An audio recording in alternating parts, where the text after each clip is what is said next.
बता देते शुरू में कि दूसरी लाइन पकड़ ली, आर्मी के लिए फिट। अगर कोई मेजर मेडिकल प्रॉब्लम, टीरी में गया था मैं, एक बच्चा मेरे सामने अपने बाप को बोला था क्या क्या तूने मेरे लिए बताओ। तो लड़कियां भी आपके यूथ फाउंडेशन में होती हैं? चलते चलते भी कोई दौड़ आता होगा ना रोड पे भी, मैं रोक देता हूँ उसे, रुक, तू गलत दौड़ रहा है, तू ताकत तो पूरी लगा रहा है, तू टेक्निक से गलत दौड़ रहा है। तो जिन बच्चों को आप अपने यहाँ ट्रेनिंग में लेते हैं, तो आपका क्या रहता है सक्सेस रेट इसमें? आर्मी एक ऐसी ऑर्गेनाइजेशन है जहाँ पर कोई आरक्षण नहीं होता।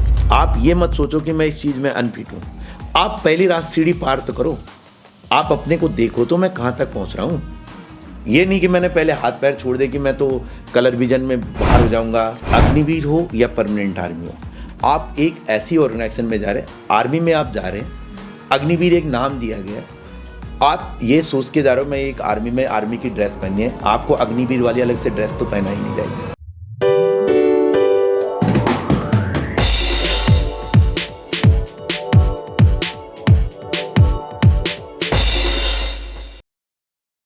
नमस्कार दोस्तों, मैं माधुरी डबराल और स्वागत है आप सभी का हमारे आज के इस पॉडकास्ट में। आज जो हमारा पॉडकास्ट है वो स्पेसिफिक है फौजी के ऊपर। जैसा कि आप जानते हैं, हमारा उत्तराखंड और विशेषकर जो हमारे उत्तराखंड का पौड़ी गढ़वाल जो हमारा ज़िला है, वो फौजी देने में देश को नंबर 1 पोजीशन पर रहता है। तो गढ़वाल राइफल्स भी यहाँ पर है और इसलिए लोगों का जो चार्म है वो फ़ौज के प्रति बहुत ज़्यादा है, देश सेवा के प्रति बहुत ज़्यादा है।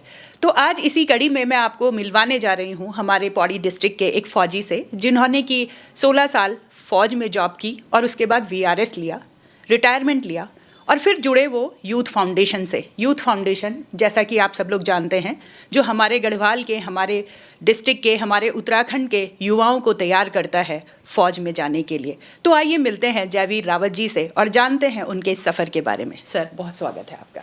धन्यवाद। कैसे हैं आप?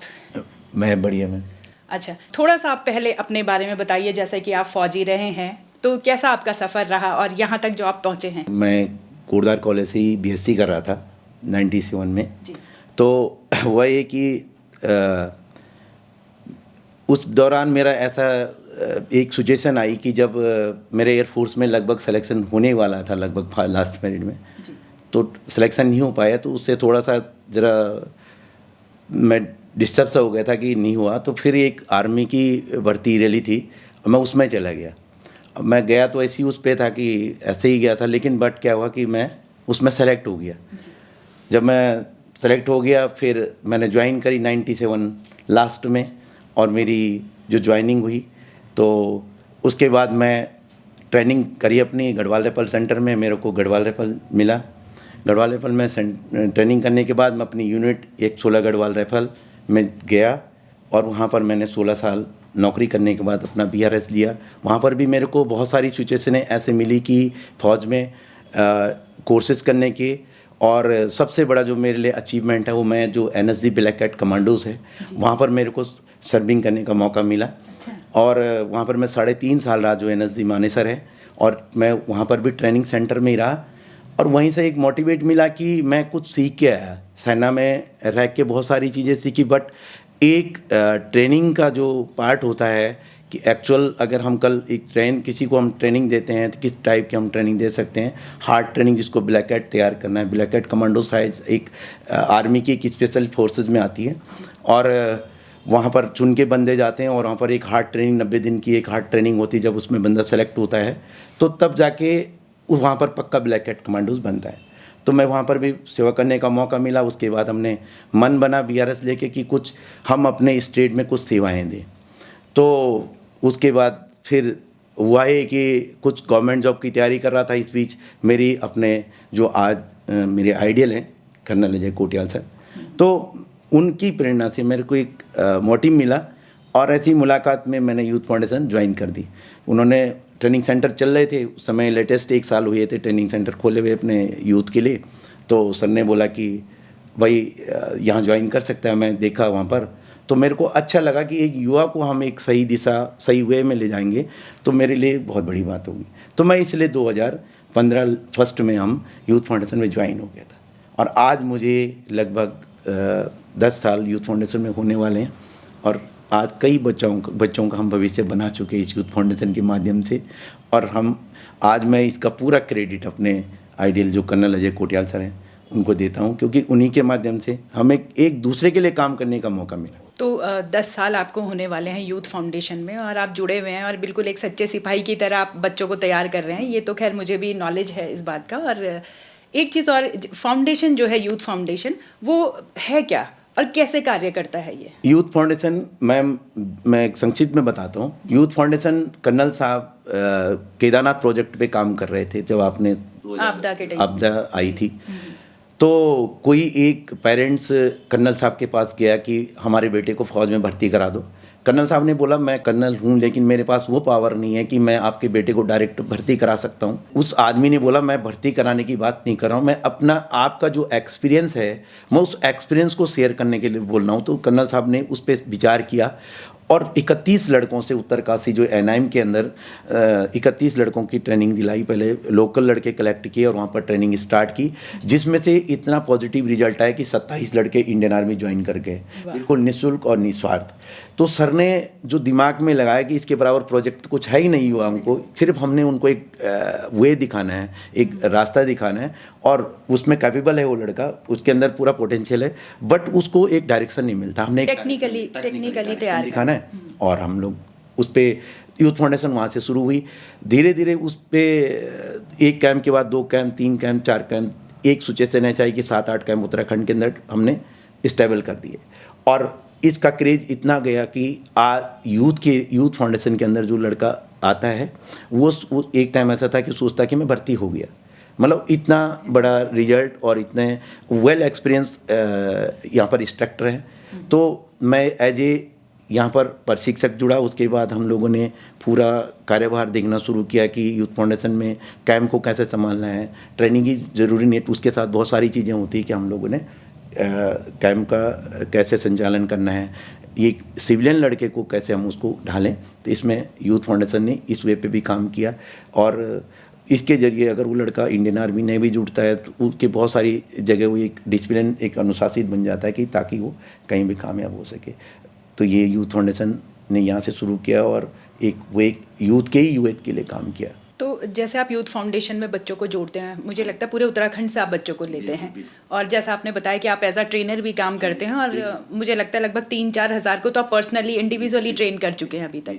तो आप कैसे सेलेक्ट करते हैं बच्चों को, क्या क्राइटेरिया होता है आपका बच्चों को सिलेक्शन का? अभी इसमें 2 क्वेश्चन आते हैं। जो पहला था, पहले एक परमानेंट आर्मी थी, तो उसके लिए हमारा सिलेक्शन प्रोसेस ये था कि हम जगह जगह ब्लॉक स्तर पे जाते थे, और वहाँ पर लड़के का जो इंडियन आर्मी के अंदर नॉर्म्स होते हैं, फिजिकली नॉर्म्स होता है कि फिजिकल उसका हाइट 163 होनी चाहिए, चेस्ट 77 सेंटीमीटर होनी चाहिए, और वो उसका 10th में 45% ओवरऑल होना चाहिए, और प्रत्येक सब्जेक्ट में 33 मार्क्स होने चाहिए एजुकेशन। तो तीनों करेक्ट। तो और उसका मेडिकली भी नॉर्मल, हम पूरा ही मेडिकल भी चेक करते थे। अगर हम वो लड़का हमें फिट उस चीज़ में फिट बैठता था तो फिजिकली फिट तो हमने करना था, उसको रनिंग हमने पास कराना था, उसके बाद जो भी प्रोसेस है वहाँ पर चिनअप का वो हमने पास कराना है। बट वो जो नॉन से पास उसी को करने हैं कि जब तक वो उस चीज़ में फुलफिल नहीं बैठता है तो तब तक वो आर्मी के लिए फिट नहीं है। तो वहाँ से हमारी शुरुआत थी परमानेंट आर्मी के लिए। अब जब से अग्निवीर हुआ तो तब से क्या हुआ कि रिटर्न पहले एग्ज़ाम होने लग गया। तो रिटर्न क्या करता है कि बच्चा अपनी रिटर्न के एग्ज़ाम देता है, पास होके फिर वो हमारे पास आता है। उसके बाद भी हम उस लड़के का हाइट, चेस्ट और मेडिकल चेक करते हैं। अगर वो लगता है हमें कि ये बंदा फिट है, भले रिटर्न तो क्वालिफाई कर चुका हो बट उस नॉर्म्स के अंदर फिट बैठ रहा है कि नहीं बैठ रहा। आर्मी के जो क्राइटेरिया, आर्मी के जो पैराफिट है हमारे कि भाई हाइट का है, चेस्ट का है, मेडिकल का है, चाहे कलर ब्लाइंड है, 6x6 है, तो उन चीज़ों में फिट बैठ रहा है कि नहीं, तो उस चीज़ को देखते हुए हम लड़के का सिलेक्शन प्रोसेस करते हैं। तो लड़कियां भी आपके यूथ फाउंडेशन में होती हैं? लड़कियां हमने मैम पहले स्टेट पुलिस के लिए कैंप चलाई, तो उसमें काफ़ी लड़कियां हमारी स्टेट पुलिस में अभी सेवाएं दे रही है। उसके बाद एक जो अभी सेना में भी जब जो हमारे जनरल CDS बिपिन रावत जी ने एक बोला कि सेना में लड़कियों की भी जो एज ए सिपाही, एज ए सोल्जर, पहले आर्मी में एज ए सोल्जर नहीं था लड़कियों के लिए, बट उन्होंने कहा कि पहले जो सेना पुलिस है उसके लिए मतलब 2018 में बोला कि यहाँ पर उनकी एंट्री होगी पूरे ऑल इंडिया के अंदर 100। तो हम लोगों ने कैंप चलाने शुरू किए। मेरे को भी मौका मिला, मैं श्रीनगर में लड़कियों का कैंप चलाया।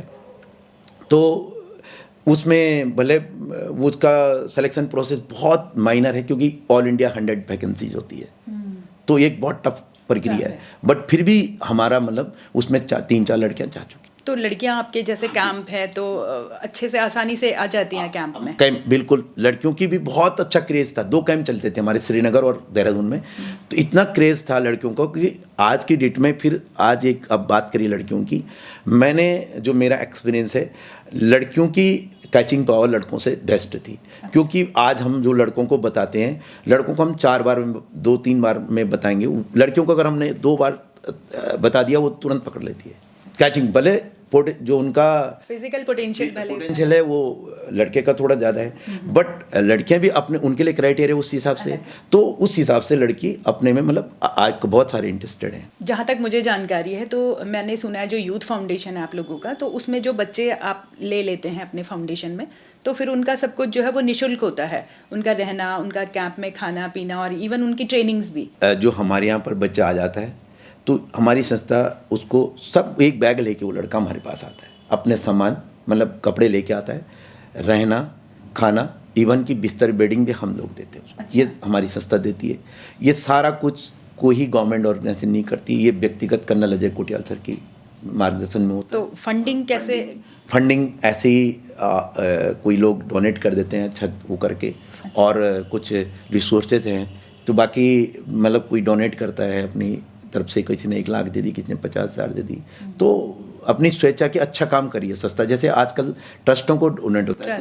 अब बाकी पूरा ओवरऑल कर्नल कोटियाल से उनकी सोच ये थी मैम कि मैं बैचलर हूँ, मैंने शादी नहीं करी, तो सारे उत्तराखंड के बच्चे मेरे अपने बच्चे हैं, मैं इनके लिए सब कुछ वो कर सकता हूँ। अच्छा। तो उन्होंने की जो भी पेंशन है आज उनको अवार्डेड है। अब मैं बताना चाहता हूँ कि कर्नल अजय कोटियाल जी के बहुत सारे अवार्डेड हैं। शायद मैंने भी इंडियन आर्मी में नौकरी करी और मेरे को जहाँ तक का मेरा एक्सपीरियंस है, तो जिंदा रहते हुए इतने अवार्ड मैंने किसी के नहीं देखे। अच्छा। उनके पास कीर्ति चक्र है, शौर्य चक्र है और विशिष्ट सेवा मेडल है।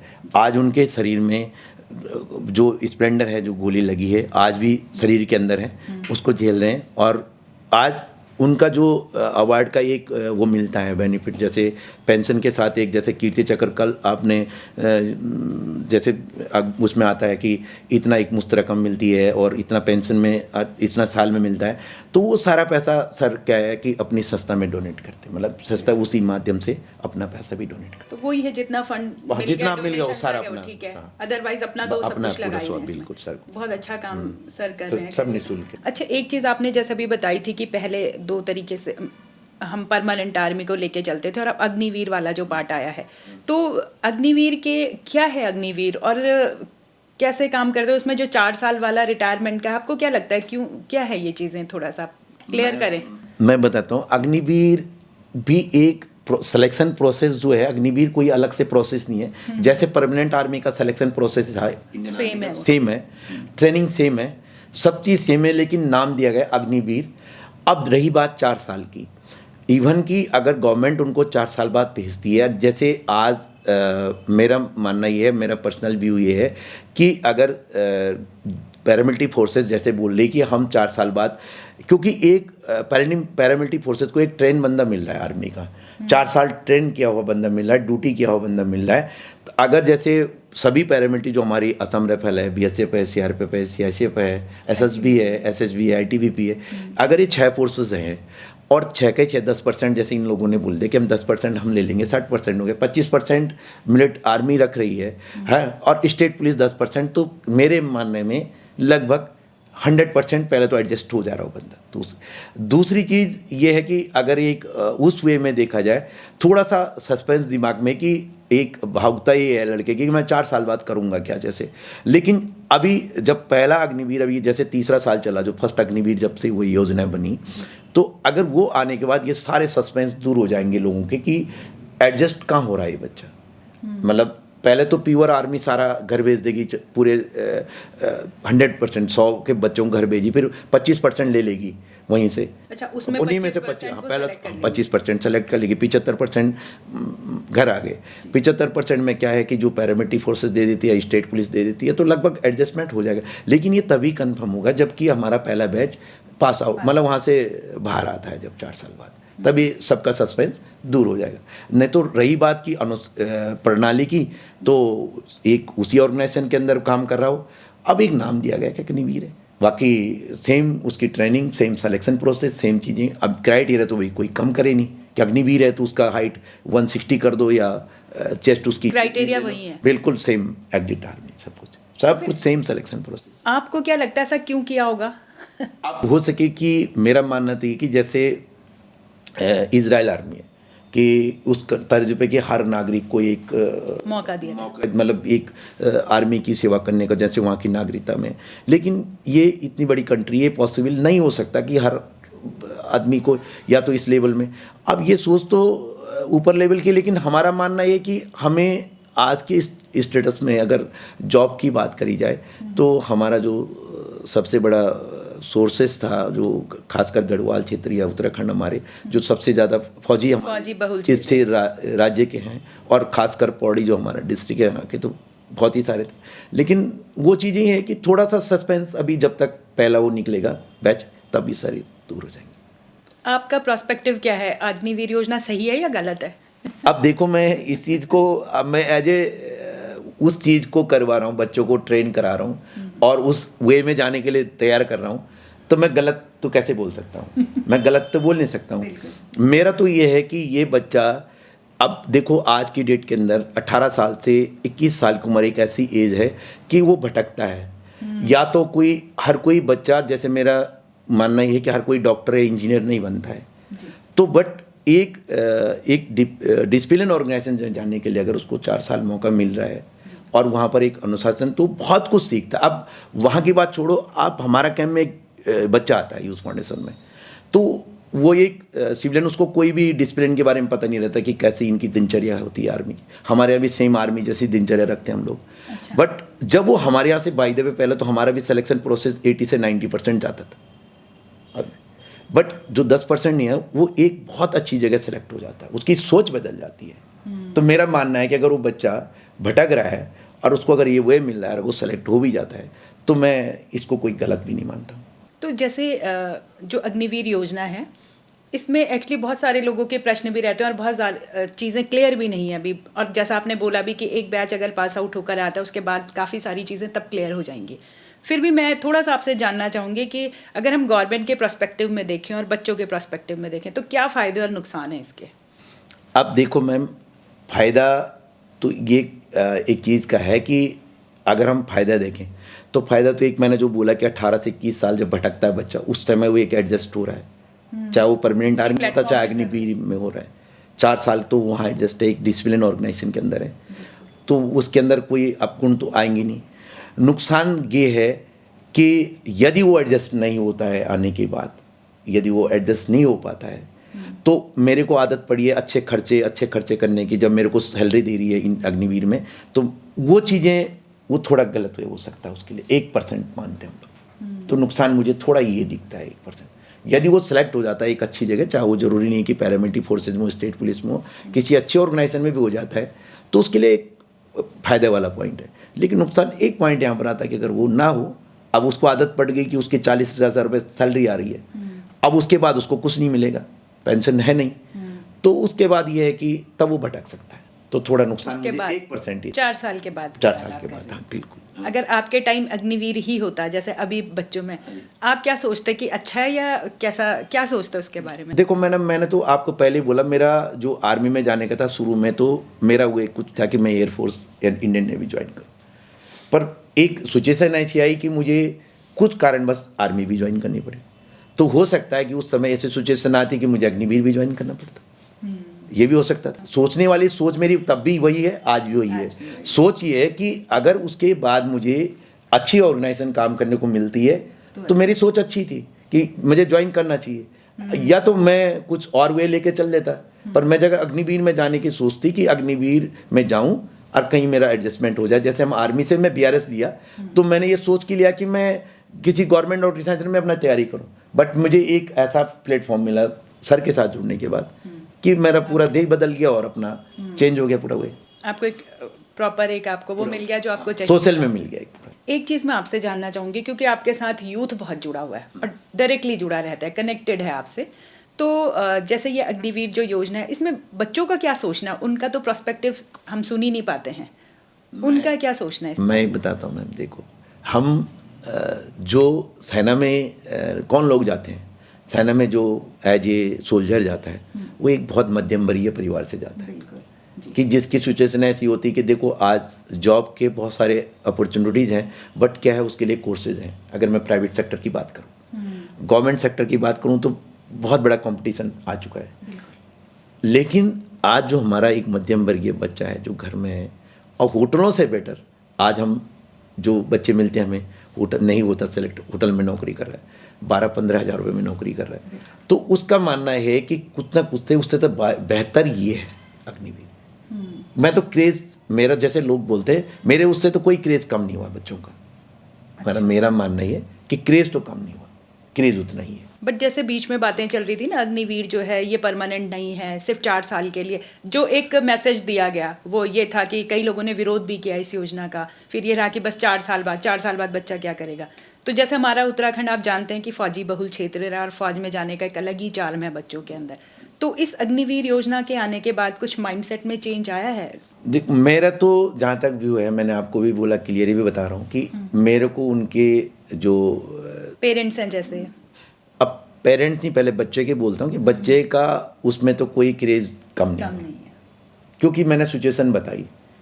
या तो उसके लिए हायर एजुकेशन है, तो हम एक बहुत अभी गांव में बहुत मिडिल क्लास, लोअर मिडिल भी है, हो चुका है, तो वो सोच रहा है कि क्यों ना, अब फिर एक वे भी है आदमी का कि ये सोचे कि उस 25% में मैं आ जाऊं, तो ये भी ज़रूरी नहीं है कि यही सोच रहा है कि मैंने घर ही आना है। हाँ। तो दिमाग में ये भी तो है कि उस 25% की उम्मीद भी तो है उसको कि 25% में सेलेक्ट हो जाऊं। एक कंपटीशन में मुझे वहाँ जाना, अगर वो अच्छा परफॉर्म दिखाता वहाँ, तो वो उसका ये भी तो मन में है कि वो ये थोड़ा सोच रहा है मैं 75। ऑप्शन तो है उसके देखो पास। अगर सोच मेरा आज भी यही है कि अगर पॉजिटिव सोच है तो आगे बढ़ सकता है बंदा, वो उस 25% के लिए सोच के जाएगा आज ही। बिल्कुल। अच्छा, एक चीज़ है कि इसके फ़ायदे नुकसान की तो बहुत बातें हमने कर ली।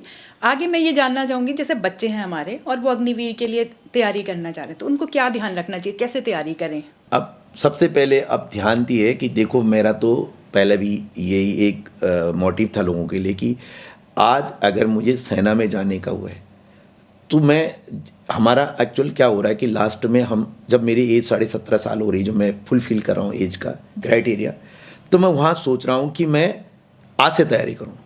अगर मैं आज, मेरा 10th हुआ, मैंने 10th करा, चाहे मेरी एज 14 साल है, मेरे को आज से अपने को देख लेना चाहिए कि मेरा फिटनेस, मेरा क्राइटेरिया आ रहा है आर्मी के लिए। अगर मेरी सोच आर्मी की तरफ बन रही है, हाँ, तभी हम लोग उसको सजेस्ट करते हैं। बट आज ये है मेरा, तो यही सबके लिए वो सजेशन नहीं है कि जिस वे में तुम जा रहे हो, अगर आर्मी की सोचिए, पहले अपना क्राइटेरिया में फुलफिल करो, तभी जाके उसके बारे में सोचो। तो उसके बाद सबसे पहले आप अपनी पढ़ाई पे ध्यान दो। पहले आप रिटर्न, आप प्रोसेस पहले हो गया, लिखित परीक्षाएं पहले हो गई, तो आप अपना रिटर्न स्ट्रॉन्ग बना के, आप रिटर्न पास करके तब आप फिजिकल की तैयारी कर सकते हो।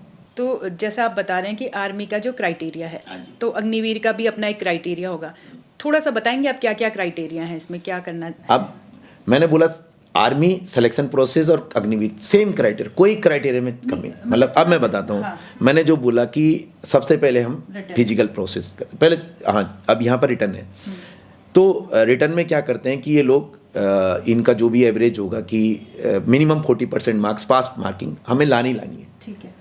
पास 40 मार्क्स लिया तो मैं पास हो गया, मैं फिजिकल के लिए एलिजिबल हो गया। अच्छा।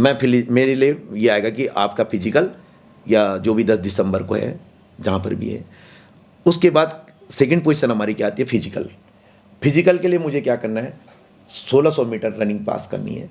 उनका भी टाइमिंग होता है, 5 मिनट 20 सेकंड का एक ग्रुप होता है, उसमें 100 मार्क्स मिलते हैं, 60 मार्क्स मिलते हैं रनिंग में। अच्छा। और 10 चिनअप मारता है तो 40 मार्क्स मिलते हैं, 100 हमारा फिजिकल बन गया। अगर मैं एक ग्रुप 2 भी होता है, उसमें अगर आप 5:20 के बाद आते हो, 5:40 तक आते हो, वो ग्रुप 2 है, उसके लिए मार्क्स मिलते हैं आपको 48, 12 मार्क्स कम हो जाते हैं। अच्छा। और चिनअप अगर आप कम करते हो, अगर चिनअप पूरे मारते हो तो 88 मार्क्स हो गए। अगर चिनअप में एक चिनअप कम करोगे तो 7 मार्क्स आपके कम हो गए। अच्छा। तो आपका फिर रिटर्न के नंबर और फिजिकल के मार्क्स सिलेक्शन प्रोसेस में पूरा मेरिट में जुड़ेंगे। एक दूसरी चीज़ उसके बाद भी फिर प्रोसेस ये है कि आप फिजिकल जब आप क्वालिफाई कर जाते हो रनिंग और चिनअप पूरे जो भी है, फिर आप हाइट और चेस्ट आपका होता है, फिर आप अपना जो फिजिकल स्टैंडर्ड दिखाओगे कि मेरा चेस्ट पूरा है, हाइट पूरा है, वहाँ पर भी नाप तोल होगा। फिर उसके बाद मेडिकल प्रोसेस शुरू हो जाता है। फिर मेडिकल में आप क्लियर करने के बाद तब ये मेरिट बनती है, लास्ट फाइनल मेरिट, जब आप 1-2 महीने बाद आपका टोटल मार्क्स जोड़े जाएंगे फिजिकल और रिटर्न के, और आपका मेरिट में अब 100 वैकेंसी होगी, 100 में जो जितने मार्क्स जैसे प्रोसेस और मेरिट बन जाएगी, जो मार्क्स नंबर दोनों नंबर जुड़ जाएंगे, जो उसमें मतलब आता है उस जो क्राइटेरिया फुलफिल करेगा, मतलब जो भी 100 वैकेंसी होगी, 100 में जो टॉप 100 होंगे वो ले जाएंगे बस।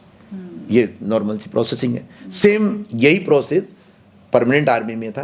परमानेंट आर्मी में पहले फिजिकल होता था, फिर वही फिजिकल में रन 1600 मीटर ही दौड़ थी, चिनअप सेम प्रोसेस था आपका, फिर उसके बाद मेडिकल प्रोसेस सेम था। डॉक्यूमेंटेशन है, डॉक्यूमेंटेशन मैंने बता दिया कि आपका हाई स्कूल में मिनिमम 45% मार्क्स होने चाहिए आपका, और आपके जाति स्थाई और जो भी करेक्टर अनमेरिट सर्टिफिकेट होते हैं वो चेक होते हैं।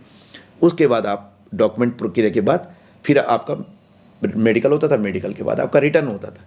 अब पहले वो रिटर्न हो गया, तो सेम उल्टा हो गया प्रोसेस, लेकिन प्रोसेस सेम है, मतलब थोड़ी सी चेंज, रिटर्न पहले कर दिया बस रिटर्न। अब जो भीड़ दौड़ती थी वो भीड़ नहीं है अब, मतलब तो वो रिटर्न में बाहर हो जा रहे हैं। अब वो जो 40,000 दौड़ते थे, अब कुल आज की डेट में इस भर्ती में 88,100 मतलब लगभग 8800 लड़के रिटर्न क्वालिफाई हो रखे। अच्छा, अब पिछले वाली भर्ती में थे 3100 लड़के रिटर्न को। थोड़ा इजी भी हो गया पीजी को कब दौड़ने के लिए जहाँ 250 दौड़ाते थे वहाँ 100 दौड़ रहे हैं एक बैच में, तो टाइमिंग सेम है, तो एडवांटेज है लड़के के लिए।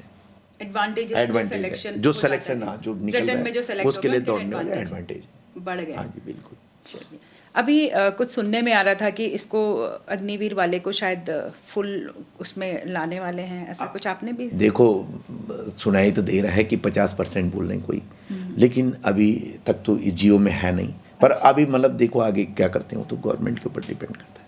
आपको क्या लगता है, थोड़ा सा क्षेत्रीय आरक्षण भी इसमें होना चाहिए? देखो, आर्मी ने तो आज तक, आर्मी एक ऐसी ऑर्गेनाइजेशन है जहाँ पर कोई आरक्षण नहीं होता। अच्छा। फिर रही बात कि हम जैसे पहाड़ी हैं, तो जैसे प्लेन एरिया का जो बच्चा है उसके लिए 170 हाइट होती है, हमारे हाइट में छूट है कि 163 हाइट। अच्छा। हमको रिलैक्सेशन दिया गया था, लद्दाख क्षेत्र हो गया हमारा, उत्तराखंड हो गया, हिमाचल हो गया, पहाड़ी क्षेत्र जो है। फिर पहाड़ी में हमारा जैसे हरिद्वार डिस्ट्रिक्ट है उसको नहीं है। तो जो हम अगर आरक्षण की जो हम बात कर रहे हैं तो वो इस तरीके से थोड़ा सा दिया गया है ना, आरक्षण नहीं, वो आरक्षण नहीं हो। अच्छा, वो तो एक कंसेप्शन रिलैक्सेशन है वो, कि जब पहाड़ी क्षेत्र के जो आदमी होते हैं थोड़ा हाइट में कम होते थे, इस कारण से लद्दाख हो गया, हिमाचल हो गया और हमारा उत्तराखंड हो गया, इनको हाइट में 163 हाइट दी गई है। सिर्फ हमारे 2 डिस्ट्रिक्ट इसमें नहीं आते हैं, उधम सिंह नगर और हरिद्वार जो प्लेन में है बस। अच्छा, वो नहीं आते। अच्छा, तो अच्छा एक चीज़ जैसे अभी हम बात कर रहे थे यूथ फाउंडेशन और अग्निवीर वाला जो है, तो जिन बच्चों को आप अपने यहाँ ट्रेनिंग में लेते हैं तो आपका क्या रहता है सक्सेस रेट इसमें? सक्सेस मैंने पहले ही बोला, हमारा लगभग मानना ही है कि 90+ तक जाता है, मतलब 80-90। अच्छा, आराम से 80-90 आराम से चले जाता है इतना। अब हमें फिजिकल में भी हमें को पता है। अब देखो, फिजिकल प्रोसेस की बात की मैंने अभी, अब पहले तो हम रिटर्न की भी तैयारी कराते जब फिजिकल निकलता था, परमानेंट आर्मी थी। अब रिटर्न करके लड़का आ रहा है, उसके कितने मार्क्स हैं, बट हमारे पास तो जो फिजिकल प्रोसेस है आज की डेट में, मेरा उद्देश्य तो 90% क्रॉस कराना है उसको, मतलब कि 10% तो बच जाता है। कोई देखो ऐसा होता है कि 10% में वो बच्चा आ जाता है, कभी किसी की चोट लग जाती है, कोई गिर जाता है, कोई तबीयत खराब हो जाती है, तो वो बच्चा 10% में आ जाता है। सिलेक्शन प्रोसेस तो हमारा 100% का है, बट क्या है कि 10% हम माइनर लेके चलते हैं कि 10% कम ज़्यादा हो सकता है, ऊपर नीचे ये हो जाता है। बाकी ट्रेनिंग के हिसाब से हमारे यहाँ पर एक कोर्स वेल इंस्ट्रक्टर बोले हम लोग, अच्छे इंस्ट्रक्टर हैं हमारे यहाँ पर, मेहनत बहुत ज़्यादा की जाती है। अब हम लोग देखते हैं कि एक बच्चा दौड़ता है गांव में, जब तक उसका मन करता है वो दौड़ता है, उसको उसके बाद प्रोसेस पता नहीं, टेक्निक पता नहीं, ताकत तो पूरी लगा रहा है, वो सिर्फ दौड़ी लगा रहे हैं। अब वो दौड़ लगा रहा है, उसके बाद उसको पता नहीं कि मैंने स्ट्रेंथ मूवमेंट करनी है, स्ट्रेचिंग करनी है, एक्सरसाइज भी, टेक्निकल पार्ट पता नहीं। तो जब तक मैं अपनी बॉडी में स्ट्रेंथ नहीं लाऊंगा तब तक मैं अपने अंदर गेन नहीं कर सकता हूँ फिजिकल पूरा। बट जब वो एक ग्रुप में और एक हमारी ऑर्गेनाइजेशन के अंदर काम करता है, जुड़ता है, तो उसको सारे प्रोसेस पता लग जाते हैं कि कैसे दौड़ना हमने। तो इसमें डाइट वगैरह का भी रोल होता है, जैसे कोई कमज़ोर बच्चा है तो आप उनको बताते नहीं तो हम आप बताते डाइट। देखो डाइट क्या होता है, आज की डेट में ये बहुत छोटा गेम है। जैसे 1600 मीटर दौड़ पास करनी एक हमने, और हम 1-1.5 घंटे की ट्रेनिंग करते हैं। इसके लिए नॉर्मल हमारा घर का बना हुआ खाना ही सबसे बड़े हमारे लिए बैलेंस डाइट है। अच्छा घर का खाना। रही बात कि हम ये सजेस्ट करते हैं कि बाहर का खाना अवॉइड किया जाए, जंक फूड अवॉइड किए जाए, तो जो हमारे लिए नुकसानदायक है। बाकी आप फ्रूट्स लो, आप ड्राई फ्रूट्स ले लो, ज़रूरी नहीं ड्राई फ्रूट्स नहीं मिलता, आप चने और जो भी मूंग दाल है ये चीज़ें कर लो, और जो घर का बना हुआ खाना हमारे लिए सबसे बड़े बैलेंस डाइट वो। बेसिकली जो कमज़ोर बच्चे हैं उन पे, कि जो हेल्दी हैं उनका तो कोई इशू है नहीं। हेल्दी भी वेट तोड़ना पड़ता है। अब ये है कि ओवर वेट भी नहीं होना चाहिए। अच्छा। अगर हेल्दी बच्चा है तो उसका ओवर वेट भी नहीं होना चाहिए, उसको भी वेट लॉस किया जाता है हमारा। हम ले आते हैं, हम हमारे पास 90 kg तक बच्चा आया, हमने उसका 15 दिन के अंदर, मेरा पर्सनल हुआ है कि 15-20 दिन में हमने उसका 10 से 12 kg वेट तोड़ दिया था। अच्छा। हाँ, इतना हो जाता है।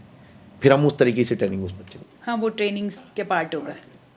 अच्छा, एक चीज़ जैसे बच्चों ने, आप जैसे बता रहे थे पहले रिटर्न होता है, देन मेडिकल, और ये सारी चीज़ें प्रोसेस वाइज एक स्टेप वाइज चल रही हैं।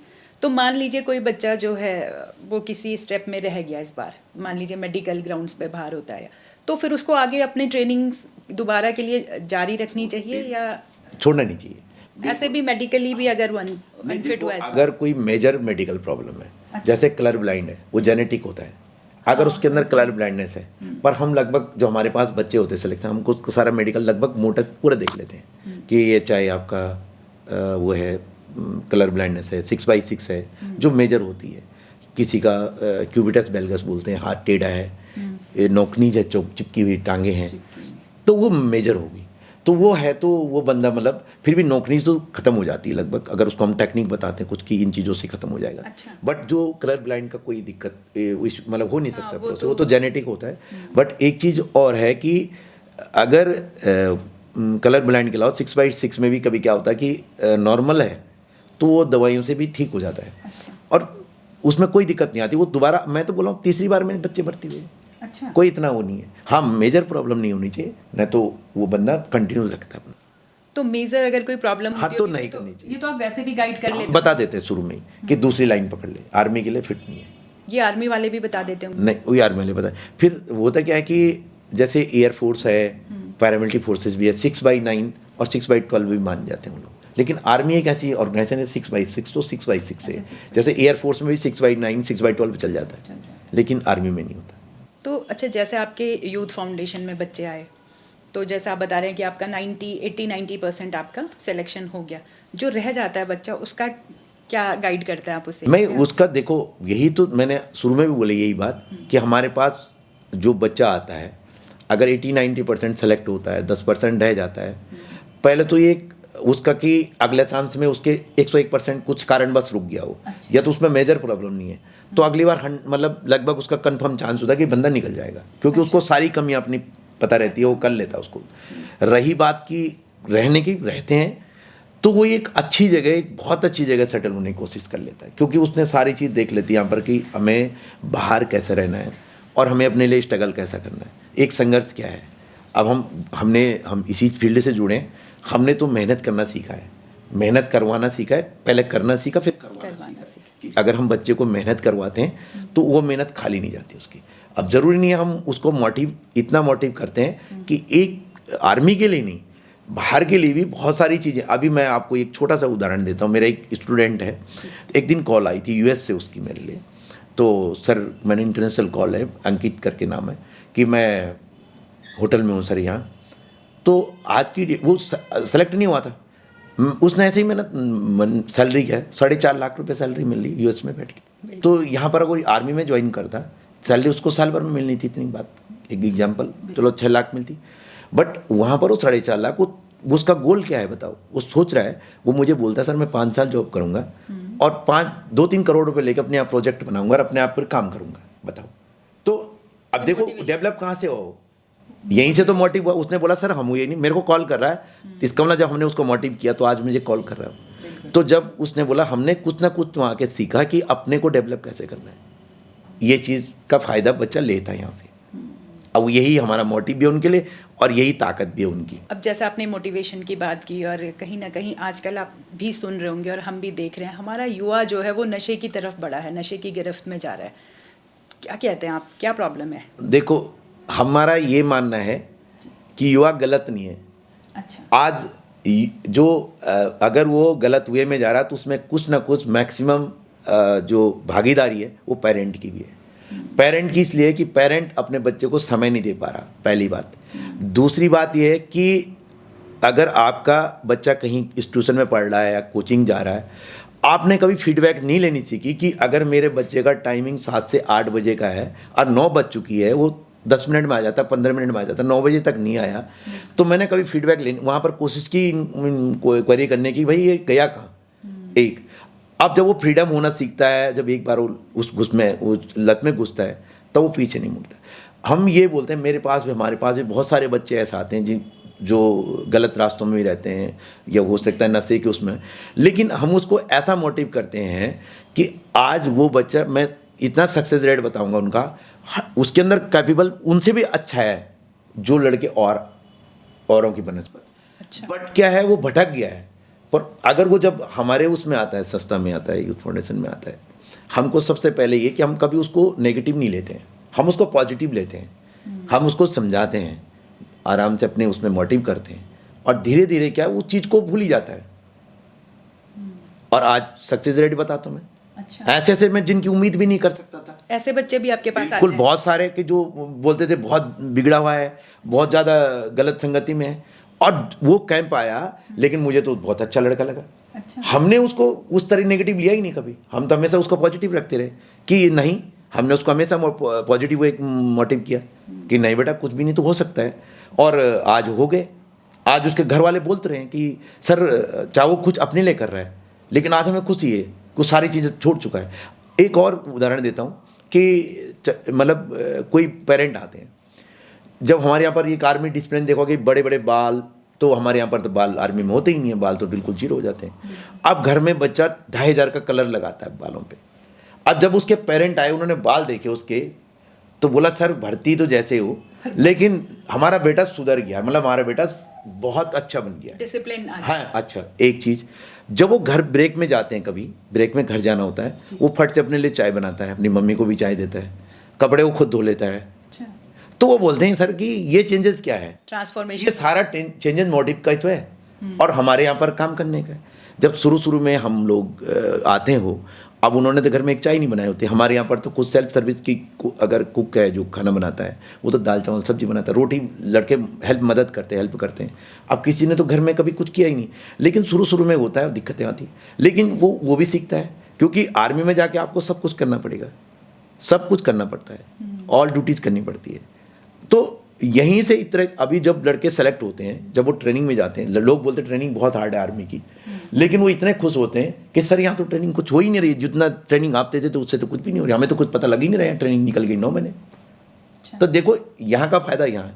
आप रही बात की नशे वाली बात जो कर रहे हो, तो मैं तो नहीं मानता इस चीज़ को। आज पेरेंट एक बार काउंसलिंग करके देखे तो बच्चे से, एक बार बैठो तो बच्चे के लिए टाइम तो निकालो कि भाई तू करना क्या चाह रहा है और किस वे में जा रहा है। और फिर यही फीडबैक की बात बोली मैंने कि हम बिल्कुल निस्पीकर हो रखे हैं, गाड़ियाँ दे रखी है, और जो सबसे बड़ा कि हमने फैसिलिटी पूरी दे दी।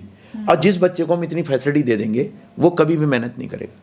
जो गाँव का बच्चा आ रहा है, जिसको पता नहीं है कि उसके पास साइकिल नहीं है, अभाव में जो है तो आज अभाव में है, क्या इच्छाएं उसकी नहीं होगी, उसकी भी इच्छाएं होगी, मेरे पास बाइक हो, मेरे पास कार हो, बट वो प्रोवाइड नहीं हो सकती उसको, बट वो मेहनत करेगा, वो जुनून है उसके अंदर कि मैं इस चीज़ को करूँगा। मैं अपने आप खुद बलबूते पे, आज कई लड़कों से मैं सवाल करता हूँ, बोला सर जब आर्मी में जाएंगे आप अपने बलबूते पे बुलेट लेंगे, अपने बलबूते पे गाड़ी लेंगे, अच्छा लगेगा, अपने पैसे से करेंगे, अच्छी बात है। तो ये एक सोच है।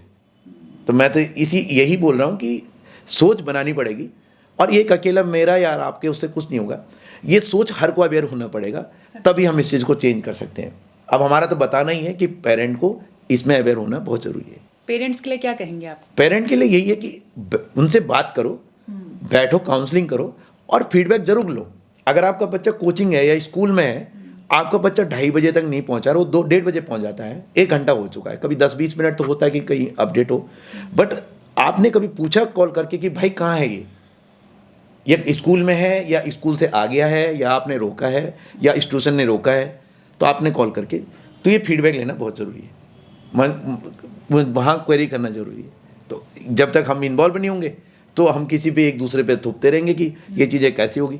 अब ये चीज़ें तो हमारे ऊपर है कि करियर ज़रूरी नहीं है कि एक फौजी करियर है और डॉक्टर इंजीनियरिंग करियर है, बहुत सारे करियर हैं। आज आप छोटा सा वो दूंगा कि राघव जुयाल परसों आया था, मैं उसके साथ 1.5 घंटा बैठा, अकेले बैठे थे, तो अपनी हिस्ट्री बताई उसने मुझे कि क्या थे हम, जब हम 16 बच्चे एक कमरे में सोते थे और बड़ा पाव खा के काम चला देते थे। तो उसने भी तो स्ट्रगल किया। अब उसने पढ़ाई, ठीक है पढ़ाई थी उसकी, लेकिन उसने इस क्षेत्र को तो आज वो स्टार बन गया, आज उसको अब वो एक्टर बन गया, अब तो डांसर रह ही नहीं गया वो, अब तो बोला एक्टर है, 2-3 फिल्में कर दी, अभी अवार्ड मिलने वाला है उसको। तो देखो सोच, अब हम थोपें कि सिर्फ आप स्किल पहचानो बेटे की, बच्चे की, कि इस फील्ड क्या है, स्किल ये जाना कहाँ चाह रहा है। हाँ। आप एक बार उससे भी तो पूछ लो, आप अपनी बातें क्यों थोप रहे हो बच्चे पे। आप उससे पूछो कि इसका स्किल क्या है, ये क्या कर रहा है और आप उसके लिए क्या सोच रहे हो। एक बार बैठो, आज जब दोनों का सामंजस्य बैठता है, जब दोनों बात हो, वो अपने दिल की बात खुद खुलेगा। और हमेशा हम प्रेशर डालें, हमारे दिमाग में एक बात आ रखी है कि मेरे को परसेंटेज चाहिए 95 चाहिए, 90 चाहिए। मैं नहीं मानता इस चीज़ को, बिल्कुल मैं इसके खिलाफ हूँ। बच्चे को फ्रीडम छोड़ो और उसकी स्किल पहचानो। अगर वो पढ़ाई में नहीं है, मेरी डांस में है, मेरा गेम में है, मेरे को ये करना है, जो भी तो आप उस फील्ड में उस पर, हाँ, पेरेंट का पूरा सपोर्ट उस फील्ड के ऊपर होना चाहिए उसके लिए। सही कह रहे हैं। तो मेरा मानना तो ये है, अगर हम इस पर थोड़ा फोकस करें तो बहुत जल्दी इसमें सुधार। अपने को करना है, सिर्फ हमने अपने बच्चों को देखना है, समाज तक तो पहुंचने की जरूरत ही नहीं पड़ेगी। फिर हमें तो मेहनत करनी नहीं पड़ेगी। फिर जब आप अपने बच्चे को इस तक ट्रेन कर दोगे तो आपको तो समाज में जाना ही नहीं पड़ेगा, क्योंकि ऑटोमेटिक वो तो सुधर चुका आपके घर में ही, वो तो लाइन पकड़ चुका अपनी। तो हम इस चीज़ को तो देख ही नहीं रहे। नहीं, बहुत सही बात आपने ये बोली है। और अगर हर पेरेंट अपने बच्चे को सुधार ले तो समाज तो वैसे ही सुधर गया। तो दूसरी इसमें एक चीज़ और है, मैंने जो देखा है, पेरेंट बच्चे से डरता है। अब मैं इसका उदाहरण देता हूँ। नहीं, ये बात आप सही कह रहे हैं। अगर हमारे पास बच्चा आता है और हम पेरेंट बोलता है ये तो रात के 2 बजे तक फ़ोन नहीं छोड़ता है, हमारे यहाँ स्ट्रिक्ट रूल होते हैं कि 9 बजे बाद कोई फ़ोन नहीं पकड़ेगा। जब कैंप के अंदर एंट्री होता है तो फ़ोन फान सब बंद हो जाते हैं। कॉलिंग टाइम के लिए टाइम होता है, एक लिमिट की 1 घंटे के लिए फ़ोन होगा, यूज़ कर सकता है। उसके बाद दिन में भी टाइमिंग से अपने घर वालों से बात करो, अदरवाइज ये कि नहीं ऑनलाइन चल रहा है जो भी। अगर हमने उसको जोर दिया या कुछ समझाया, पेरेंट तो हमसे क्या बोलते हैं, सर उसके पास मत बोलना। ये क्या हुआ मतलब? इसका मतलब सब जाहिर है कि पेरेंट बच्चे से डर रहे हैं। जब तक तुम, डरने का मतलब क्या है कि गलत कदम उठा दे। जिसने गलत कदम उठाना होगा ना, वो कहीं भी उठा सकता है। इसी में आप पेरेंट की मोटिवेशन की बहुत बड़ी ज़रूरत है बच्चे के लिए, उसको खुल के जीने के लिए। आप जब तक स्किल नहीं पहचानोगे और उसकी सपोर्ट नहीं करोगे तो कुछ नहीं कर। मैं बहुत सारे बच्चों की क्या किया कि एक टीरी में गया था मैं, एक बच्चा मेरे सामने अपने बाप को बोला था, क्या क्या तूने मेरे लिए, बताओ। मतलब एक बात बता रहा हूँ, क्या किया तुमने मेरे लिए। अच्छा। तो मैंने कहा बेटा इधर आ, कि मैंने कहा क्यों नाराज़ हो रहा तो अपने पापा पे, तुझे नहीं होना भर्ती तू मत, तो आर्मी में बताने की तो ज़रूरी नहीं है। उसके पापा ज़बरदस्ती ला रहे थे कि मैंने बाइक बोला था, बाइक नहीं ले रही। मैंने कैसी बात कर दी, एक छोटी सी उदाहरण दे रहा हूँ। तो बट इसका इफेक्ट क्या है देखो, अब उस बाप पे क्या गुजरी होगी जहाँ पर एक बच्चा अपने बाप को इतना रिप्लाई सबके सामने कर रहा है। एक उदाहरण दे रहा हूँ मैं कि ऐसे एग्जाम्पल मेरे सामने हैं। हम एग्जाम्पल ऐसे हैं कि लड़के को छोड़ गए थे कैंप में, माँ नहीं थी लड़के की, पापा स्कूल कैंप में छोड़ गए थे देहरादून में कि सर ये बिगड़ गया बहुत सारा। और इसका एडवांटेज है कि आर्मी वाला बच्चा था, उसको तो एडवांटेज होती है कि रिलेशनशिप में उसके लिए तो 20 मार्क्स जुड़े हुए होते हैं। तो कि इसको वो कल फ़ोन करता अपने कि मैं नहीं रह रहा हूँ यहाँ, अपने पापा को। पापा ने बोला, अब आर्मी वाला बंदा था, हमारा जानने वाला भी था, बोला सर रख दो किसी भी कीमत पे। हम लोग बोलते हैं कि मैंने बात करा, मैंने उसको मोटिव किया, अच्छा सा किया। मैंने कहा देख तेरी माँ, तेरे पापा कर रहे किसके लिए कर रहे, तुम्हारे लिए कर रहे हैं। बट धीरे धीरे समझा, आर्मी में चला गया। आज मतलब अब उस दिन वो छोड़ रहा था कैंप को, अपने पापा को बोला मैं कहीं भाग जाऊँगा यहाँ से, मैं घर नहीं आऊँगा। मैंने उसको मोटिव किया सही तरीके से, अपने उसमें लिया, फिर नहीं जाऊंगा कि बस, तो आज वो सक्सेस हो गया। तो देखो मेन आज कमी है मार्गदर्शन नहीं मिल रहा। अब मैं अपनी बात करूं, हमारा भी कहीं ना कहीं क्या है कि हम लोग जो इंसान है स्वार्थ है। तो हम जब शुरू ज्वाइन किया तो 200-250 बच्चों के बीच में हमने अपने बच्चे, 2 बच्चे नहीं संभाले जाते घर में, हल्ला गुल्ला हो तो वहाँ तो 200-250 बच्चे। तो मैंने कहा मैं कहाँ फंस गया यहाँ पर कि इतने 200-250 बच्चों के साथ कौन यहाँ दिन भर 24 घंटे। अब किसी का प्रॉब्लम हो गई, कोई बीमार हो गया, कोई किसी की समस्या है घर की, कोई इंजरी है। अब मैंने कहा कहाँ छोड़ो, मैंने कहा एक काम करते चलते हैं, क्या करना है दूसरा अपना। मैंने तो रास्ता भटक गया हूँ, अपनी तैयारी कर रहा हूँ बढ़िया से, गवर्नमेंट जॉब पकड़ूंगा कहीं। फिर एक दिन सर के साथ बैठे हम लोग, तो कर्नल साहब की सोच क्या है कि अभी हमारी संस्था एक और काम मैंने बताया नहीं कि मेडिकल कैंप भी लगाती थी दिल्ली में, हमारा हॉस्पिटल में लोगों का इलाज भी कराती थी। अच्छा। तो अभी कम से कम 16 से 20, 30, 40 बच्चों को जो हार्ट पे छेद होता है ना, उनके ऑपरेशन कर्नल साहब ने कराए हैं। बहुत लाखों रुपए खर्चा है, वो भी कर्नल साहब ने भी किया। तो हमने जब सर ने बोला हम यार दूर दराज गाँव तक कैसे जाएंगे, वहाँ के बच्चों को कैसे लाएंगे, एक गरीब बच्चे को कैसे लाएंगे अपने पास, वहाँ तक कैसे पहुँचेंगे हम लोग, हमारी मैसेज कैसे जाएगी। तो जब 2 घंटे कर्नल साहब ने सिर्फ और सिर्फ दूसरों की बात करी, अपने बारे में नहीं बताया कि, पर दूसरों की बात करी कि ये हम दूसरों के लिए काम कैसे कर सकते हैं, उनको वहाँ से कैसे ला सकते हैं, किसी बेड में पड़े हुए पेशेंट को हम कैसे आइडेंटिफाई कर सकते हैं कहाँ पर पड़ा हुआ है, कोई पूछने वाला नहीं है किसी को। तो हम लोगों ने वो ढूंढा, लेकिन मैंने अपने दिमाग में सोचा कि मैं तो छोड़ने की बात कर रहा था। इस आदमी को देखो ना जिसने पूरा उत्तराखंड का पेन ले रखा है। तो मेरा मन भी था कि मेरा उस दिन से माइंड चेंज हुआ, मैंने कहा अब तो मैं काम करूंगा फुलफिल में। उस दिन से हमने एग्जाम देने छोड़े, हमने पूरा काम समर्पण हमने यूथ फाउंडेशन के लिए कर दिया कि हम काम करेंगे, अब दूसरों के लिए ही काम करना सीखा है, कर देंगे। कठिनाइयाँ क्या क्या आई आपको? कठिनाई तो क्योंकि देखो जैसे मैम, youth देखो foundation है, इतना बड़े लेवल पे काम कर रहा है हर जगह, देखो कठिनाइयाँ भी आती जब हैं। शुरुआत होती है तो कठिनाइयाँ किसी चीज़ को, आज तो फुलफिल डेवलप लग रहा है कि हम लोगों ने, लेकिन हम एक गांव ले, आपको उत्तरकाशी एक गांव है लिवाड़ी फिताड़ी करके, और जखोल जहाँ ये सांकरी हर की दून ट्रैक जाता है, उसके पास में एक जखोल गांव है। तो जब हम लोग उन गाँवों में गए बच्चों को लाने के लिए, उन जगहों गए, मैं और सारे गाँव बताऊँगा, पौड़ी में भी बताऊँगा, तो हमें उनके बीच में जाने में, उतनी दूर जाने में, रहने की समस्याएं उनके उतनी दूर, और उनको समझाने की, वो अपनी दुनिया है उनकी।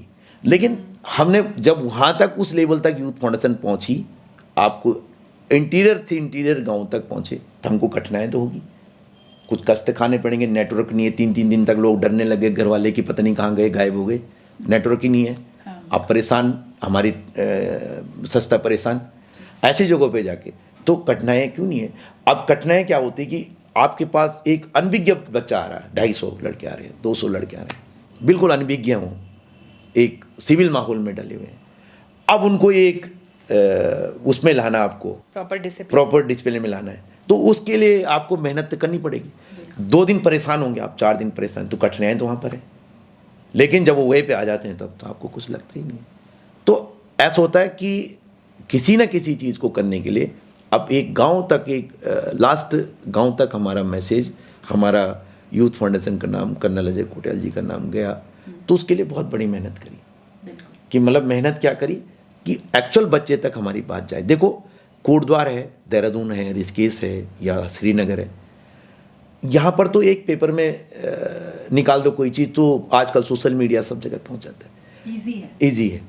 एक गांव के उताले की दुनिया, मैंने बोलने जहाँ नेटवर्क नहीं है, जहाँ पर कुछ नहीं है, उसके लिए क्या है वहाँ पर, उसके लिए मैसेज कैसे पहुँचेगी, उस तक कैसे फैसिलिटी पहुँचेगी। हमारा फोकस उस बच्चे के लिए, पहला प्रायोरिटी उस बच्चे के लिए है। तो आए हैं बच्चे वहाँ से, बहुत आए हैं, बहुत, तभी खुशी हुई। बहुत सारे जितने बच्चे हुए जिनके बिना माँ बाप के बच्चे भर्ती हुए, जिनके माँ बाप नहीं थे, कोई देखता था। अच्छा। आज बढ़िया सेटल हो गए, आज पूरी फैमिली सेटल कर दी। तो देखो हमें खुशी तभी मिलती है जब एक दूर दराज, एक गरीब बच्चा इस संस्था से सेलेक्ट होता है। और कर्नल साहब की भी सोच भी यही है, उनकी सोच यही है कि एक गरीब बच्चा जब सेलेक्ट होता है तो उनको बहुत खुशी मिलती है। मतलब अब बच्चा तो कोई भी सेलेक्ट हो, खुशी तो तब मिलेगी, पर बहुत ज़्यादा खुशी तब मिलती है कि जब एक बहुत इंटीरियर इलाका का बच्चा, जिसके घर में जिसके पिताजी ने यहाँ आने तक कभी किराए कर्जे मांग के किराया दिया हो, तो हमें उस ज़्यादा खुशी उस बच्चे से होती है। बिल्कुल नहीं, वो तो हर किसी का ही है। अब 80% वाले को आप 90 ले आए तो कोई मेहनत नहीं है, लेकिन 40 वाले को अगर हम 70-80 ले आते हैं तो वो है मेहनत। अब आपने 80% वाली बात करी, मैं बताता हूँ, मेरा भी जो ट्रेनिंग का मोटो है या आज तक का जो यहाँ पर प्रशिक्षण देने का तरीका है, तो मैं उस 90% वाले की तरफ नहीं देखता हूँ, मैं उस 10% तरफ देखता हूँ, उस पर मेहनत करता हूँ। जब मैं उस 10% के लिए मेहनत करूँगा ना, 90 वाला 100 पे पहुँच जाएगा बहुत जल्दी। खुद से जब मैं 10% वाले को 40% तक पहुँचाने की कोशिश करूँगा तो 80 वाला 100 पे पहुँच जाएगा। बिल्कुल। तो मैं फोकस उस पर करता हूँ। यहाँ मेरा पूरा टारगेट वो रहते हैं, मेरा सारे इन्वॉल्वेशन उनके ऊपर रहती है कि नहीं, मेरे को इसको देखना है। अब मैं हमेशा हर किसी बच्चे को यही बोलता हूँ, जब शुरू में बहुत होपलेस हो जाता है बच्चा कि सर मेरे बस का तो है ही नहीं, मैं तो कर ही नहीं सकता, जब वो लड़कों को देखता है, तेज लड़के भी होते हैं, तो हमने ये उनको मोटिव है कि कुछ नहीं तो सिर्फ 4 राउंड मार पहले, तो टाइम मत देख, तो सिर्फ 4 एक बार कॉन्फिडेंस ला कि मैं 4 राउंड मारूँ 1600 मीटर पूरा करूँ, तब दूसरे दिन से थोड़ा तो टाइम तोड़ने की कोशिश कर। अब जब एक दिन लेवल बढ़ जाता है उसके, मैंने 4 राउंड मार दिया यार इतनी भीड़ में, फिर अगले दिन वो अपना भी टाइम तोड़ने लग जाएगा। हमें बोलो नहीं तेरे बस का तो है ही नहीं, तू तो कर ही नहीं सकता, तो फिर ये तो वो तो और भी ज़्यादा प्लेस हो जाएगा, कुछ ना कुछ गलत स्टेप लेगा। तो स्टेप की तो यही बढ़ती है कि हम एक वीक से वीक लड़के को जो बिल्कुल हिम्मत हार देता है, हम उसको भी सक्सेस करने की कोशिश करते हैं। और यही चीज़ हम लोगों ने सीखी है, आर्मी से सीखी, चाहे यहाँ सीखी समाज में। हम कमज़ोर वर्ग को देखते हैं, तेज़ वाला तो अपना बन जाएगा, जब मैं कमज़ोर को आगे ले जाऊँगा तो अपना भी तेज़ बनेगा। तो भाई ये है आप परसेंटेज वाली बात। तो फाउंडेशन अभी और क्या क्या काम कर रहा है? जैसे आपने बताया मेडिकल कैंप है और आर्मी के लिए बच्चों को तैयार, कुछ और भी काम है? अभी एक इंटीरियर गांव के लिए हमारा एक प्रोजेक्ट है सर का, जैसे कि जो बैकवर्ड गांव हैं उनको उनमें कुछ प्रोजेक्ट करे जाएं। जैसे अभी एक गॉड विलेज किया था, सुना होगा आपने, गॉड विलेज। तो सर ने जैसे एक गॉड विलेज प्रोजेक्ट पे काम किया था कि आज वहाँ के मैक्सिमम लोग वहीं के रोज़गार पे काम कर रहे हैं और रिवर्स प्लाइन हुआ है। ये उन्होंने एक बिल्कुल ग्राउंड में ये रिवर्स जो माइग्रेशन का उन्होंने एक उदाहरण दिया, जो प्लाइन हुआ उसको रिवर्स माइग्रेशन किया। और वहाँ पर क्या है कि लोगों की जो छानियाँ होती है वो छानियाँ थी और आज वो कॉटेज के रूप में है, और वहाँ पर हर बंदा अच्छा अपना अर्निंग कर रहा है, वहाँ का खेती से जुड़ा हुआ बंदा है। अगर जो चीज़ मार्केट में 70 रुपये किलो मिल रही है, सपोज़ मंडुआ 60 रुपये किलो है, तो उसको प्यूरीफाई करके अगर बाहर 5 स्टार होटलों में भेजा जाए तो उसके बीच की जो अर्निंग है वो उन्हीं महिलाओं के बीच में दी जाए, तो वहाँ से तो रोज़गार बनेंगे। तो वहाँ पर टूरिस्ट भी बढ़ा और आज वो पूरा डेवलप। हम गए हैं, पंतवाड़ी एक जगह है नाग टिब्बा, तो वहाँ ये शायद मैंने न्यूज़ भी पढ़ी थी, तो गॉड विलेज। हाँ, तो एक तो रोज़गार पे काम कर रहे हैं, रोज़गार का उन्होंने केदारनाथ प्रोजेक्ट तो आपको पता ही है कि आज केदारनाथ प्रोजेक्ट पे अभी तक भी काम चल रहा है जहाँ भी जो यूथ से रिलेटेड जो भी है, अब जैसे मेडिकल का था, अभी ये युवाओं का है। आज हम बोले, लोग बोले बेरोजगारी, कोई ज़रूरी थोड़ा है कि बेरोजगारी सरकारी नौकरी रोज़गार है। भाई अगर तुम्हें खुद ब खुद करने की क्षमता है तो आप कर सकते हो। मतलब कुछ भी चीज़ें अगर आपने एक बेड़ा लिया भाई कि मैं, हाँ, अब हमारे अंदर क्या चीज़ हो गई है कि मुझे आज मैंने कोई प्रोजेक्ट शुरू किया तो मुझे आज ही प्रॉफिट दिखना चाहिए, लेकिन संघर्ष तो करना पड़ेगा, कुछ दिन बहुत मेहनत करनी पड़ेगी। आज अब यूथ फाउंडेशन शुरू हुआ तो 31 बच्चों से शुरू हुआ, अनगिनत कैंप हो गए, चलते रहे। कितने तो बच्चे अभी तक यूथ फाउंडेशन आज ट्रेन जिन्होंने आर्मी ज्वाइन कर दिया यूथ फाउंडेशन से, लगभग 15,000 प्लस बच्चे सेना दे रहे हैं, सेना में सेवा दे रहे हैं, प्लस पैरामिलिट्री फोर्सेस में हैं, स्टेट पुलिस में हैं और अच्छी अच्छी ऑर्गेनाइजेशनों में काम कर रहे हैं। तो शुरुआत तो 31 से हुई, तो आज यहाँ तक बेड़ा पहुँच गया है। तो एक सोच से कर्नल साहब की सोच बनी, उन्होंने एक सोच अच्छी युवाओं के प्रति सोच लाए। उनसे भी तो कई कर्नल जनरल कई रहे होंगे यहाँ पर उत्तराखंड में, तो कमी था ही नहीं, लेकिन उन्होंने एक सोच बनाई बस।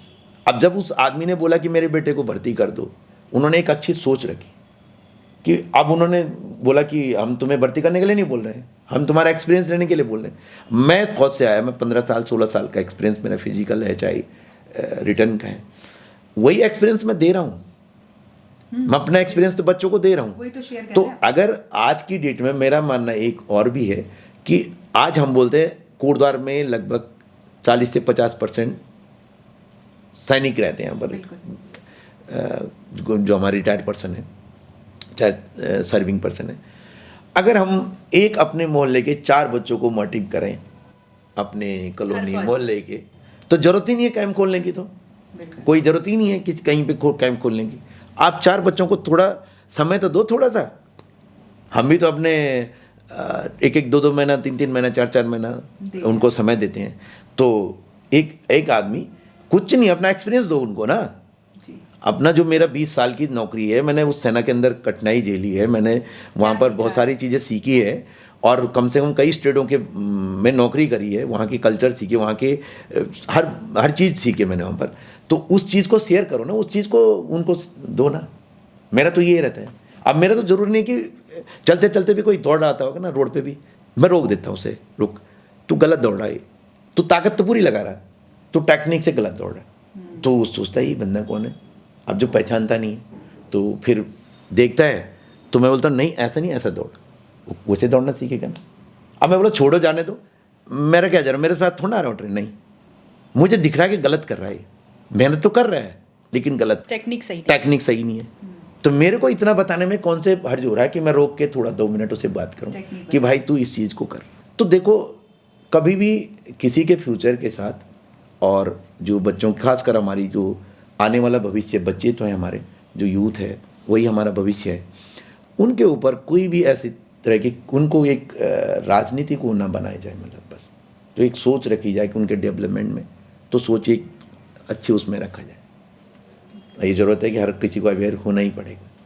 सिर्फ हम सवाल ही ना करें कि नशे की हालत में क्यों जा रहे हैं बच्चे, या इस चीज़ों में क्यों जा रहे हैं, गलत संगति में क्यों हो रहे हैं। संगति कुछ नहीं है। देखो, अब मैं बच्चों को एक बात ये भी बोलता हूँ कि प्रिंसिपल, जो सबसे बड़ा चीज़ है प्रिंसिपल।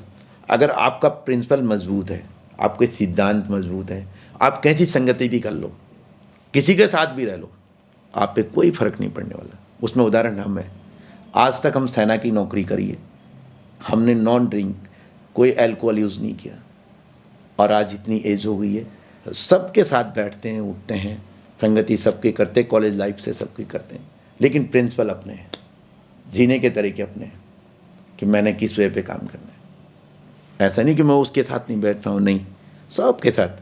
तो यही चीज़ है कि प्रिंसिपल लड़कों यही बोलता हूँ मैं कि अपने सिद्धांत बना लो। लाइफ में जीना है, लाइफ में आगे बढ़ना है, तो सिद्धांत अपने होने चाहिए।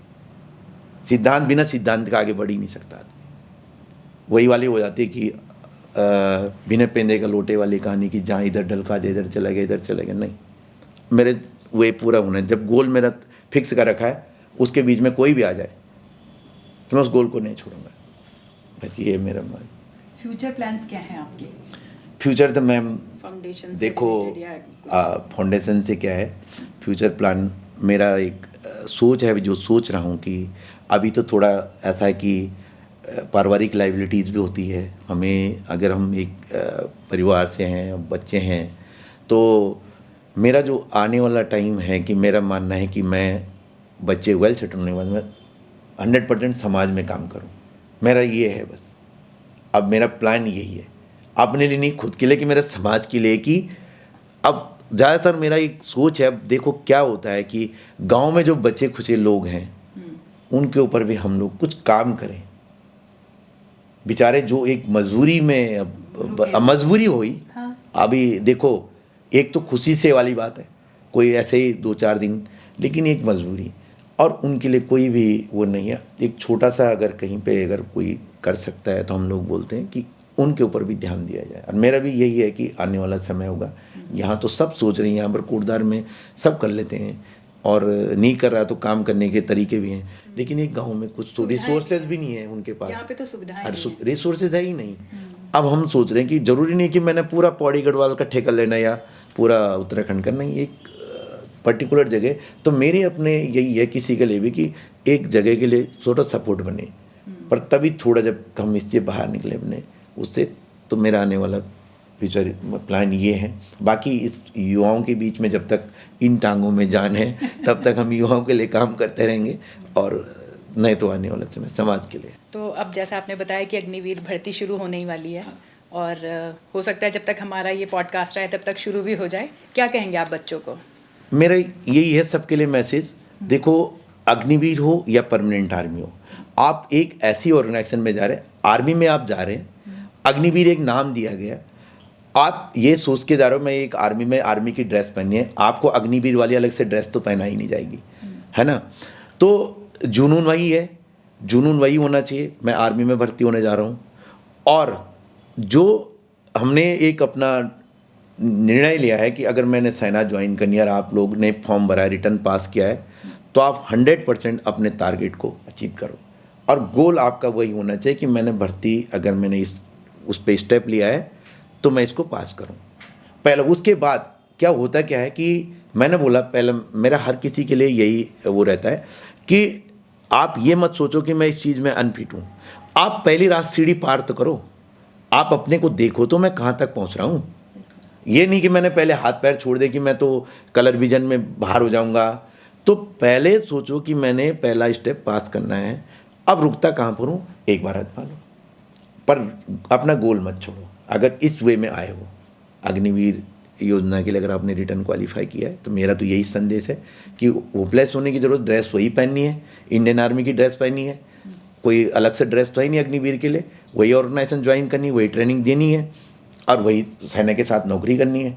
तो उसके बाद वही देश सेवा करनी है, फिर वही देश सेवा करनी है। तो कोई ऐसा तो है नहीं, फैसिलिटी बाकी देती रही गवर्नमेंट में, रूल रेगुलेशन तो चेंज होते रहते हैं, क्या पता 2 साल बाद परमानेंट हो जाए। कोई ये भी तो कहीं पे नहीं है कि परमानेंट अग्निवीर हो गई।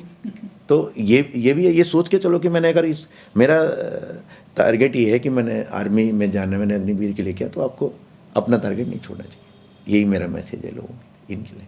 तो आप हमसे जुड़े और काफ़ी टाइम आपने हमें दिया, जबकि मुझे पता आजकल आप ट्रेनिंग में बिजी हैं और बच्चों को आप ट्रेन कर रहे हैं अग्निवीर के लिए। तो बहुत धन्यवाद आपका हमसे जुड़ने के लिए, हमें समय देने के लिए। आपका भी बहुत बहुत धन्यवाद, आपने हमें बुलाया यहाँ पर और आपके साथ मैंने बात करी। मैं ऐसे बात करता नहीं हूँ कहीं पे, और आपसे मैंने बात करी, तो बहुत बहुत धन्यवाद आपको मैम। तो आप थे जयवीर रावत जी, हमारे कोटद्वार से ही हैं, जैसे मैंने पहले बताया रिटायर फौजी हैं, VRS लिया है बेसिकली। और अब अपना जो इन्होंने अभी वार्ता भी आपने देखी होगी कि इन्होंने अब अपना जो जीवन है वो यूथ के लिए एक तरह से समर्पित किया हुआ है। यूथ को ट्रेन करते हैं और फौजी बनाते हैं बेसिकली। हमारे उत्तराखंड में यूथ फाउंडेशन काफ़ी अच्छे से काम कर रहा है और बहुत सालों से मुझे लगता है फ़ौज में जाने वाला हर युवा यूथ फाउंडेशन को जानता भी है। तो यूथ फाउंडेशन के साथ साथ जयवीर रावत जी, आपका बहुत धन्यवाद हमसे जुड़ने का, और साथ में आप सभी लोगों का बहुत धन्यवाद कि आप हैं तो हम हैं। बहुत धन्यवाद।